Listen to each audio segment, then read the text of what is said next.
দেশে কিছু private organisation শারীরিকভাবে প্রতিবন্ধী মানুষ যারা, তাদের নানা ধরনের ট্রেনিং প্রদান করেন।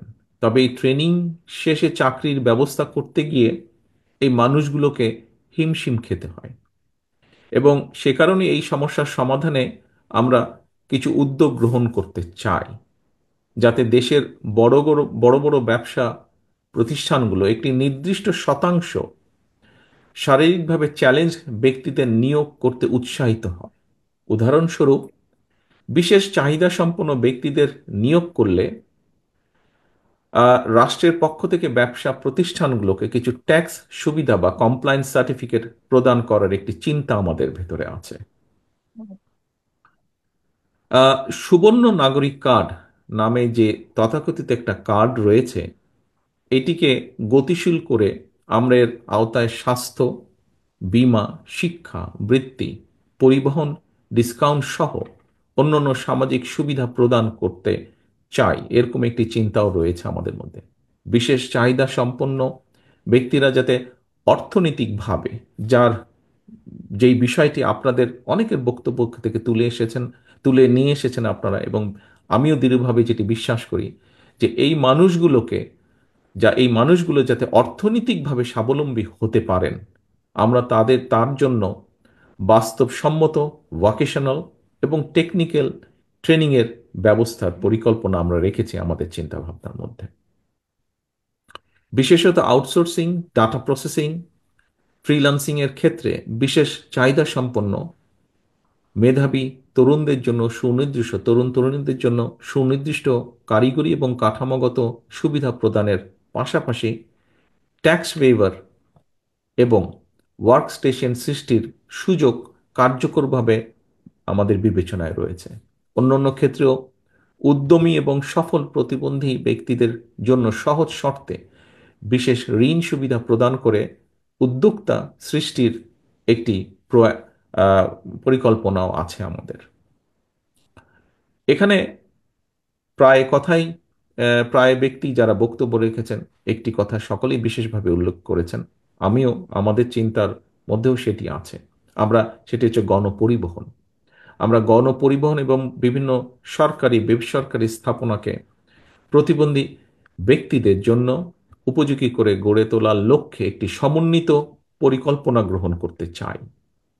পাশাপাশি সরকারি চাকরিতে এই সকল মানুষেরাদের জন্য একটি নির্দিষ্ট অংশীদারিত্ব নিশ্চিত করার একটি পরিকল্পনাও আছে আমাদের ভেতরে। প্রিয় ভাই বোনেরা, প্রতিবন্ধী শিশুদের শিক্ষার বিষয়টি শিক্ষা মন্ত্রণালয়ের অধীনে আনার বিষয়টি বিবেচনা আমরা অবশ্যই করব, যার কথাটি এখানে, যেই বিষয়টি এখানেও বোধহয় কয়েকজনের বক্তব্যে উঠে এসেছে। বিশেষ করে তাদের স্বাস্থ্য সেবা বিদ্যমান স্বাস্থ্য ব্যবস্থার মধ্যে অন্তর্ভুক্ত করার জন্য কাজ করতে আমরা চাই। তাদের জন্য ফাস্ট ট্র্যাকে সেবা প্রদান, প্রায়োরিটি সলিউশন এবং বিভিন্ন অ্যাডমিনিস্ট্রেশনের নির্দিষ্ট অংশ সংরক্ষণের পরিকল্পনা আছে আমাদের।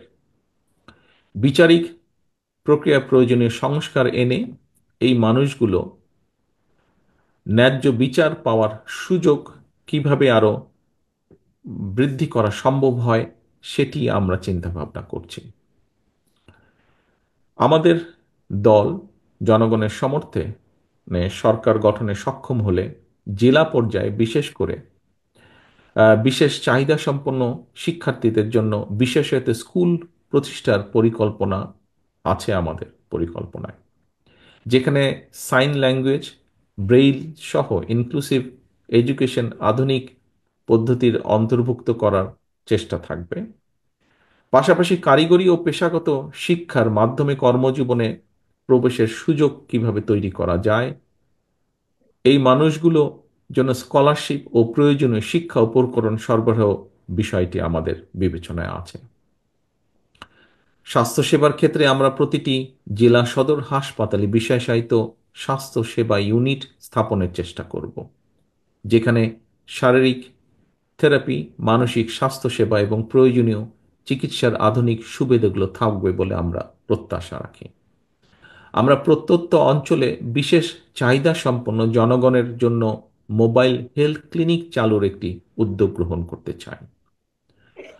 সহায়ক উপকরণ তৈরির জন্য যে বিষয়টিও এখানে উঠে এসেছে বক্তব্যে, উপকরণ তৈরির যে কারখানাগুলো সেগুলো দেশে স্থাপন করা এবং আমদানি ক্ষেত্রে যদি সম্ভব হয় অবশ্যই সেক্ষেত্রে কর মওকুফের চিন্তাটিও বা কর কমিয়ে আনা চিন্তাটিও আমাদের পরিকল্পনার ভিতরে রয়েছে। গুরুতর প্রতিবন্ধী ব্যক্তি, তাদের জন্য নিবিড় পরিচর্যার একটি বিষয় আছে, বিশেষ করে এলডারলি পার্সন যারা এই ধরনের। আমাদের অন্যতম একটা লক্ষ্য থাকবে বিশেষ চাহিদা সম্পন্ন শিশুদের সুপ্ত প্রতিভা বিকাশ নিশ্চিত করা।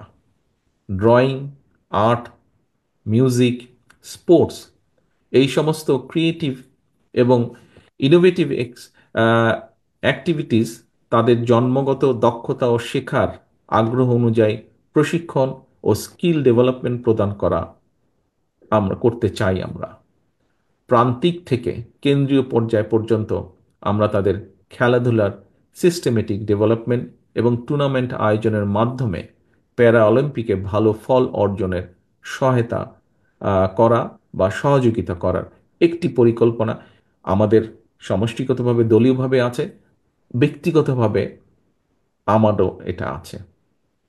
স্পোর্টস, ডিবেট, সায়েন্স ফেয়ার সহ বহুবিধ সহশিক্ষা কার্যক্রমে সরকারি পৃষ্ঠপোষকতার পাশাপাশি প্রাইভেট স্পন্সরশিপ কিভাবে তৈরি করা যায়, সুযোগ সৃষ্টি করা যায়, সেটিও আমরা বিবেচনায় রেখেছি। প্রিয় সুধীবৃন্দ, আমরা বিশেষ চাহিদা সম্পন্ন ব্যক্তিদের জন্য একটি মর্যাদাপূর্ণ, সক্ষম এবং সমৃদ্ধ সমাজ গড়ে তুলতে চাই। আমি ও আমার দল বিএনপি উপলব্ধি করি আমরা আপনাদের সমস্যা ও কষ্টগুলো বাস্তব এবং গভীর। আপনাদের মনে রাখতে হবে এই বাস্তবতায় আপনারা একা নন।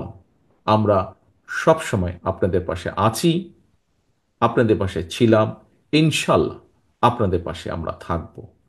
কারণ আপনাদের প্রতিবন্ধকতা আমাদের সবার প্রতিবন্ধকতা।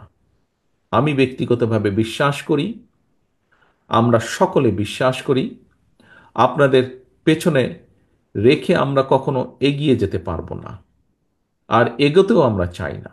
আমরা সবাই মিলে একসাথে যে গণতান্ত্রিক বাংলাদেশ গড়ে তুলব সেটি হবে সবার জন্য ফেয়ার, সবার জন্য ইনক্লুসিভ, সবার জন্য বসবাসযোগ্য এবং সবার জন্য উপভোগ্য যেন হয়। আসুন আমরা সবাই মিলে একটি গণতান্ত্রিক বাংলাদেশ গড়ে তুলি, যার ভিত্তি হবে বৈষম্যহীন, অন্তর্ভুক্তিমূলক এবং উদার তান্ত্রিক সমাজ নির্মাণ। আপনাদের কল্যাণ এবং সাফল্য আমাদের অগ্রাধিকার।